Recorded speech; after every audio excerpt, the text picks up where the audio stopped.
people buy people first.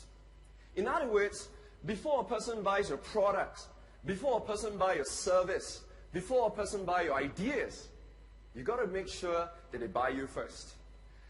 And only if they like you, will they start to trust you. And when they trust you, they'll be more willing to be influenced by you. There is a sequence.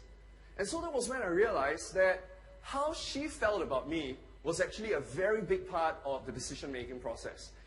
I like what Maya Angelou, a famous poet, once said, that people may forget what you said.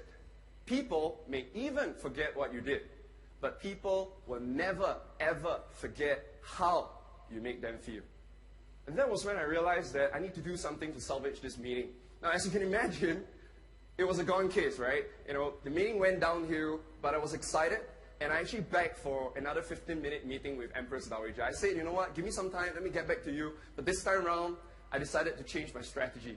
So what I did was, I knew that I need to connect with Empress Dowager first before I can win her over, right? You know, many of us in sales, we tend to focus a lot on convincing, where we should have been doing more connecting.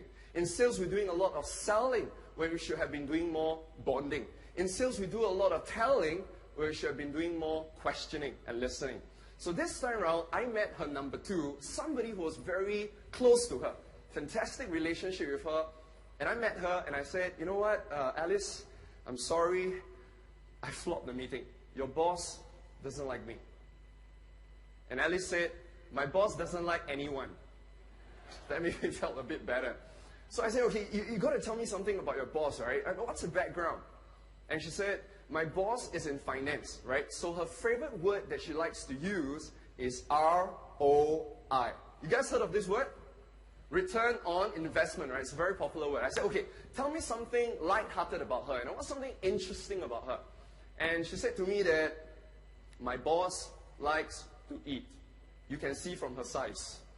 So I said, okay. I said, what kind of food does she like to eat? And I learned that she likes to eat expensive sushi. You know, the gourmet sushi that sells $60 a plate in Singapore. So I thought, okay, with all this information, I was ready to meet Empress Dowager. So it was another month later, met up with her, same big meeting room. It was freezing cold. She was dressed in all black, looking exactly like this again. Right? No smile, no eye contact. And she said to me, young man, I only got 50 minutes, don't waste my time. But this time around, I was ready. You know what I said? I said, you know what? All trainers are going to tell you how great we are. But you'll never know until you see us in action. So today I want to talk to you a bit about my ROI. The minute I say ROI, she said, what? What did you just say? I say ROI. And she started smiling. Suddenly, everything I said became more interesting. So you know what I did? I started using ROI in every single sentence. The ROI of this speaker is different from the ROI of that speaker, the ROI of this speaker, you know, and she got so excited, you know, she was laughing at everything I said. And for some, I think her husband's name is called ROI. and, you know, something strange happened. Everything I said later on in that meeting was no different from what I said in my first meeting. But this time around, her frozen heart have melted. The spark have been ignited. What was that spark? She helped me realize that before you can influence a person, you got to first win the person over. You know, so we got really into a very interesting conversation. She started asking me about my price. She said, you know what, Eric, you're too expensive.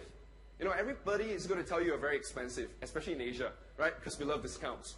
So I decided to give her an analogy, right? You know, because she likes to eat expensive sushi right now. So I told her to imagine me as a sushi. Wrong, 不干, 不可以. You cannot imagine people as, you cannot get your clients to imagine as sushi because they're going to eat you up. Alright, so I told her to imagine me as a sushi chef. Right, because in Singapore at least, we're willing to pay top dollars to fly this sushi chef down from Japan to slice your fish in just 3 seconds.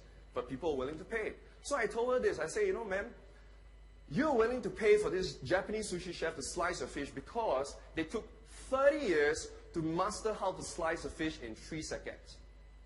I said, likewise, what you're paying me for is not a 45-minute keynote speech. What you're paying me for is 3 years of work I've done for you, interviewing all the top sales professionals in your industry that you have no access to,